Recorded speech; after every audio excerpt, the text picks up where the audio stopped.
UGM dengan tegas menyatakan bahwa Joko Widodo adalah alumni UGM yang telah mendapatkan ijazah dari UGM sesuai dengan ketentuan.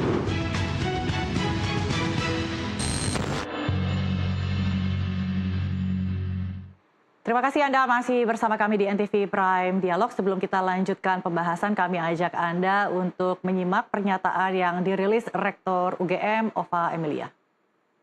1. UGM mengikuti dengan baik perkembangan di masyarakat terkait adanya pihak yang mempertanyakan keaslian ijazah seorang alumni UGM yang bernama Joko Widodo. 2. Secara umum, UGM menghormati hak warga negara untuk mempertanyakan isu apapun dan untuk mencari jawaban atas pertanyaan tersebut.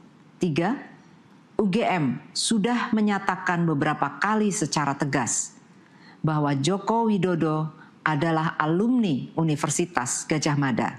4. UGM memiliki dokumen otentik terkait keseluruhan proses pendidikan Joko Widodo di UGM. Dokumen ini meliputi tahap penerimaan yang bersangkutan di UGM, proses kuliah selama menempuh sarjana muda, pendidikan sarjana, KKN, hingga wisuda. Informasi yang lebih rinci telah dirilis dalam bentuk podcast di sini. 5. Joko Widodo dinyatakan lulus dari UGM pada tanggal 5 November 1985. Dan UGM telah memberikan ijazah yang sesuai dengan ketentuan kepada yang bersangkutan saat diwisuda tanggal 19 November 1985. 6. Sesuai ketentuan hukum, UGM dapat menyampaikan data dan informasi yang bersifat publik dan wajib melindungi data yang bersifat pribadi. Hal ini berlaku untuk semua hal dan diterapkan untuk semua sivitas akademika UGM, termasuk alumni. 7. UGM diberi mandat oleh negara untuk menyelenggarakan pendidikan dan secara berkala dinilai atau diuji kualitasnya oleh lembaga independen. Hingga saat ini UGM dinyatakan layak dan telah melakukan proses pendidikan dengan baik. Berpegang pada ini, proses pendidikan di UGM telah berjalan semestinya tanpa ada keraguan. 8. Tugas dan tanggung jawab UGM dalam mendidik seseorang telah paripurna ketika yang bersangkutan dinyatakan lulus dan diberi ijazah sesuai ketentuan. Hal ini juga berlaku kepada alumni UGM yang bernama Joko Widodo. 9. Setiap alumni berhak menggunakan ijazah dan gelar akademik yang diperoleh dari UGM untuk berbagai kepentingan yang dibenarkan oleh hukum. Alumni adalah satu-satunya pihak yang memegang ijazah asli miliknya, sehingga penggunaan dan perlindungannya adalah tanggung jawab alumni tersebut. Ya, Rektor UGM sudah menyampaikan pernyataan resminya, sudah sangat jelas ketika sebelumnya UGM diam-diam saja. Bang Kozi katanya UGM tidak mengklarifikasi, tidak memberikan informasi apapun, menjawab pertanyaan publik, tapi ini sudah dilakukan. Mau UGM bagaimana lagi? Kalau soal statement ini kan sudah yang kedua ya. Dulu di 2022 saat Bambang Trimulyono menggugat sejumlah pihak, tapi tanpa UGM ya, saat itu hanya yang dipersoalkan ijazah SD, SMP, SMA. Tiba-tiba UGM memberikan klarifikasi, padahal UGM bukan pihak yang digugat saat itu. Makanya ada ungkapan dari Bambang Tri, ini wong legan golek momongan, tidak ada sangkut pautnya, tiba-tiba bicara begitu. Dan hari ini sebenarnya substansi yang disampaikan oleh Rektor Ova Emilia itu kan repetisi apa yang pernah disampaikan di 2022 yang lalu. Memang ada perbedaannya adalah satu tadi soal penegasan bahwa itu alumni UGM. Yang kedua tadi tanggung jawab dari pemilik ijazah itu murni tanggung jawab alumni, bukan lagi tanggung jawab UGM. UGM ya hanya membatasi tanggung jawabnya saat mendidik sampai dengan lulus dan memberikan ijazahnya. Nah di situ yang saya sebut tadi. Jangan-jangan ini adalah bagian exit strategi. Tetapi di sisi yang lain saya justru kok kasihan sama UGM gitu loh. Kenapa? Sampai segitunya harus memberi klarifikasi dengan dalam kasus ini. Padahal tidak semua tokoh-tokoh di UGM itu setuju. Misalkan Prof. Kuncoro itu tidak ingin UGM larut terlalu jauh dalam polemik ijazah palsu saudara Joko Widodo misalnya begitu. Tapi bagi kami yang kami persoalkan adalah saat ini kan ini kasus sudah pro justisia.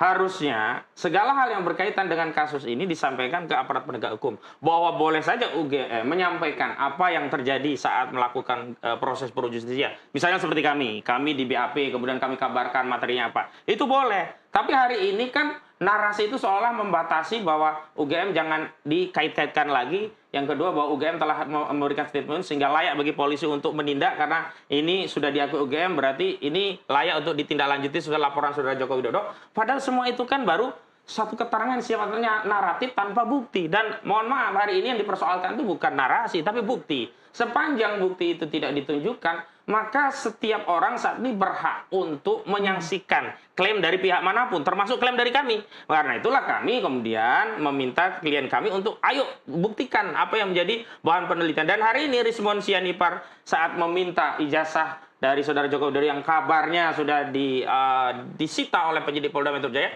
tetapi tidak ditunjukkan, justru klien kami membawa buku dan diserahkan kepada penyidik, Pak tolong disita. Dan tadi materi-materi baik terkait latar belakang, tinjauan masalah, teori, sampai hal-hal yang sifatnya teknis spesifik tentang penelitian, sampai akhirnya muncul kesimpulan bahwa ijazah itu tidak otentik atau tidak asli. Versi klien kami itu dituangkan dalam BAP. Nah ini kan kita belum pernah mendengar apakah Saudara Ova Emilia itu pernah diperiksa sebagai saksi dalam kasus ini, dan apakah UGM itu akan memberikan keterangan yang sama konsisten sebagaimana yang disampaikan dengan apa yang disampaikan di penyidikan. Jangan-jangan nanti di sidik berubah lagi, jangan-jangan di pengadilan berubah lagi. Nah ini mengganggu proses penyelidikan yang selama ini sudah baik dijalankan begitu. Tapi apapun dokumen yang diminta oleh pihak kepolisian ini kan sudah dipenuhi oleh UGM. Artinya segala macam bukti-bukti, dokumen-dokumen apapun itu terkait dengan ijazah mantan Presiden ke-7 Jokowi ini sudah diserahkan dan itu sekarang dia, ada di tangan UGM tadi kan kepolisian. menyatakan ada dua klasifikasi dokumen, ada yang sifatnya publik, ada yang sifatnya private. Kalau private memang melindungi, tapi kalau publik harusnya disampaikan. Dan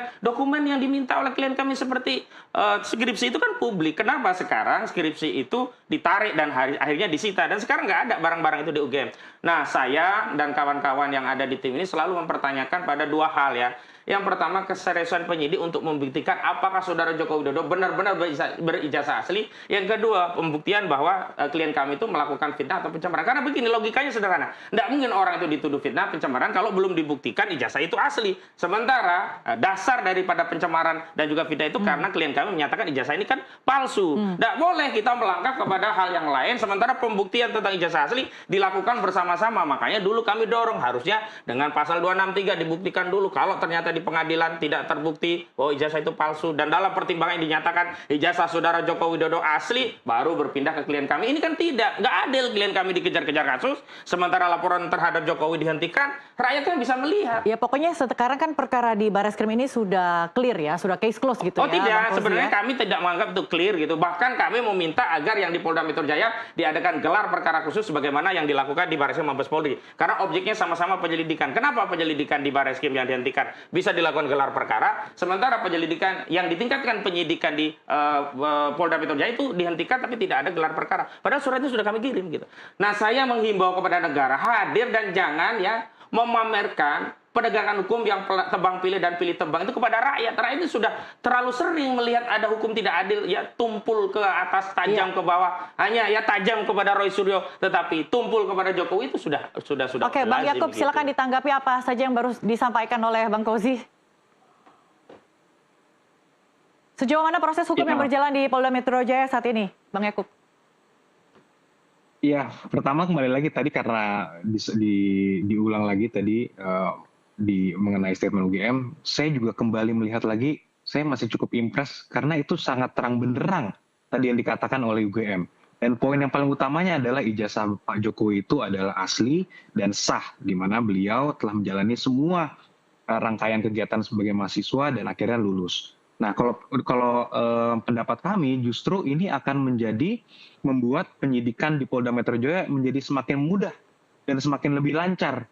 Karena sudah jelas penerbit ijazahnya sudah mengatakan dengan gamblang secara resmi bahwa itu asli. Nah, kita juga bisa melihat ini di putusan-putusan MK, kayak ada MK bahwa ketika ada sengketa pilkada dan ijazah seorang calon bupati atau calon kepala daerah itu dipermasalahkan, itu tinggal ditanya oleh hakim MK. Coba ada nggak statement atau verifikasi dari lembaga yang mengeluarkan. Ketika itu ada, ya sudah selesai. Jadi kalau ini nanti akan dibuat seakan-akan mengecek keaslian ijazah itu harus melalui seorang ahli, kan ini bagaimana? Nah, ini akan merusak tatanan sistem hukum yang sudah ada dan akan menjadi makin ngawur kalau menurut pandangan kami. Nah, Bang Yakub, kemudian bahwa ada ya silakan dilanjutkan dulu. iya, kemudian bahwa ada satu lagi anggapan bahwa kembali lagi harus ada putusan pengadilan dulu yang menyatakan ijazahnya asli, baru bisa masuk kepada pencemaran nama baik. Menurut kami pandangannya ini juga keliru, karena menurut kami justru semua dokumen itu harus dianggap asli kecuali sampai ada putusan pengadilan yang menyatakan itu palsu. Jadi bayangkan aja kalau setiap ada kita punya sertifikat tanah, kita harus buktikan dulu ini asli. Ini kan sertifikat tanah harus justru dianggap asli nih kalau kita menggunakan di bank sebagai jaminan, kecuali ada putusan pengadilan mengatakan itu palsu.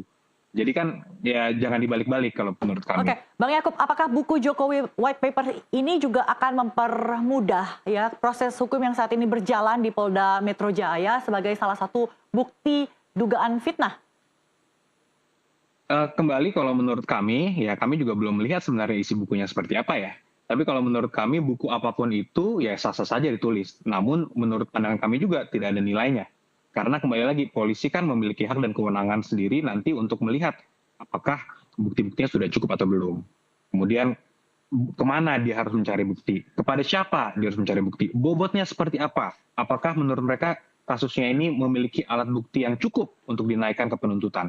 Nah, kalau menurut pandang kami tidak ada nilainya buku tersebut. Namun ya kembali lagi, ya silahkan saja kalau mau ada siapapun melakukan pembelaan diri dengan cara apapun, termasuk membuat buku, begitu Mbak Mona.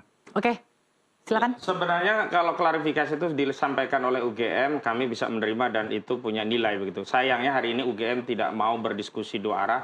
Seringnya UGM hanya berdiskusi monolog padahal di lembaga sivitas akademika yang ya bergengsi begitu. Ini yang jadi catatan kami. Tapi Bang Kozi tunggu dulu, bagaimanapun apa yang ditulis di Jokowi White Paper, segala bentuk kejanggalan yang diutarakan oleh RRT ya, Roy Suryo CS ini kan sudah direspon dalam sebuah podcast. Jadi bukan hanya saja statement yang dirilis oleh Rektor UGM, tapi juga ada satu podcast yang durasinya kurang lebih 30 menitan gitu ya, berisi banyak sekali isu-isu mulai dari skripsi, kompetensi dosen pembimbing, kemudian arsip digital, IPK, KKN, dan lain sebagainya. Apple to apple lah, masa buku hanya didelegitimasi oleh podcast. UGM terbitkan buku juga dong begitu. Kalau mau saintifik, mau diakui kredibilitasnya begitu. Orang capek-capek susah payah menuliskan buku, kemudian ada referensi kok didelegitimasi hanya dengan podcast. Lalu podcast tadi dirujuk menjadi sebuah pernyataan publik. Lalu pernyataan publik itu dijadikan penguat seolah-olah ini sudah benar polisi melakukan tindakan. Jadi maunya bagaimana? Benar. Harusnya semua kalau kita bicara muaranya itu proses penyelidikan ya semuanya lewat proses yang ada. Yang kedua kalau itu muaranya opini, nah ini sayang menurut saya. Kasihan kenapa UGM harus sibuk membangun opini untuk melindungi ijazah Saudara Joko Widodo. Sudah bagus UGM sebelumnya tidak bertindak apapun. Kalau memang dia tidak mau bertindak. Tetapi kalau mau bertindak ya fair. Harus sesuai dengan apa yang ada dan dibuka gitu loh. Jadi orang nggak berpraduga gitu. Akhirnya kan apa yang dilakukan UGM itu kurang lebih mengadopsi apa yang dilakukan oleh Saudara Joko Widodo. Berstatement tapi tidak pernah mau menunjukkan bukti. Sama juga Jokowi. Berstatement tapi tidak mau menunjukkan bukti. Dalilnya nanti di pengadilan. UGM dalilnya kalau ada otoritas. Ya sama-sama podo wae. Inilah yang menyebabkan kasus ini akan lama berlarut-larut dan ini akan berpotensi membelah ya keutuhan bangsa kita. Next time kita undang UGM ya. Bang Yakub, terakhir sebelum kita tutup, bisa diupdate seperti apa perkembangan kasus atau perkara yang berjalan di Polda Metro Jaya saat ini? Kami belum menerima surat pemberitahuan perkembangan penyidikan lagi, Mbak. Namun ya kami juga mungkin memantau lebih dari media juga. Namun karena kami juga melapor sudah cukup lama, ya harapan kami justru ini dapat dipercepat prosesnya. Kembali lagi untuk apa?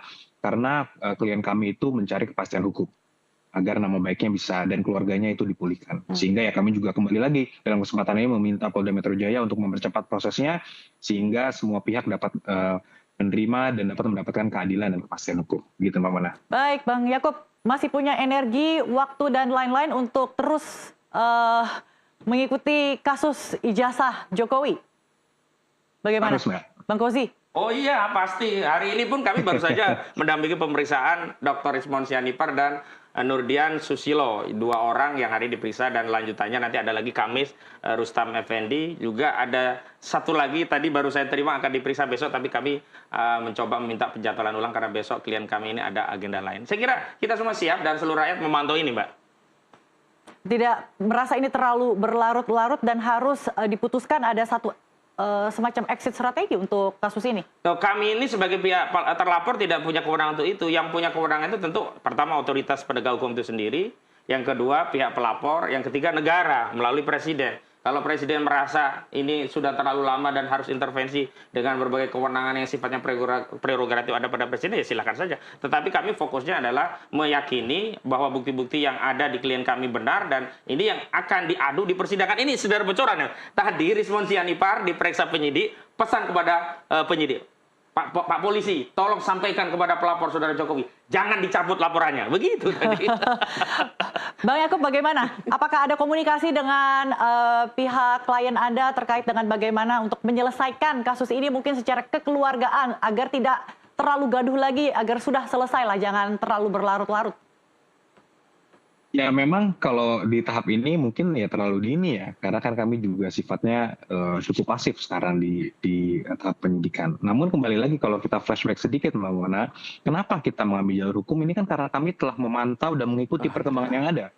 Setelah bertahun-tahun kami lihat, kami pantau, kok tidak selesai-selesai ya, justru makin parah. Oleh karena itu kami melihat satu-satunya cara untuk menyelesaikan ini, untuk mendapatkan kepastian hukum bagi klien kami adalah untuk menempuh jalur hukum. Oleh karena itu, klien kami sebagai warga negara yang baik, warga negara biasa, menggunakan hak hukumnya untuk melapor kepada Polda. Dan itulah yang kami tunggu dan ya kami harap juga masyarakat juga dapat terus memantau ini agar masalah ini dapat segera diselesaikan secepatnya. Ya mudah-mudahan benang kusut ini bisa segera terurai ya agar seluruh masyarakat bisa segera move on. Terima kasih Yakub Hasibuan dan juga Ahmad Kozinudin telah berbincang bersama kami di NTV Prime. Sekian NTV Prime hari ini, pemirsa ikuti program kami selanjutnya. Saya Desmona Chandra pamit, sampai jumpa.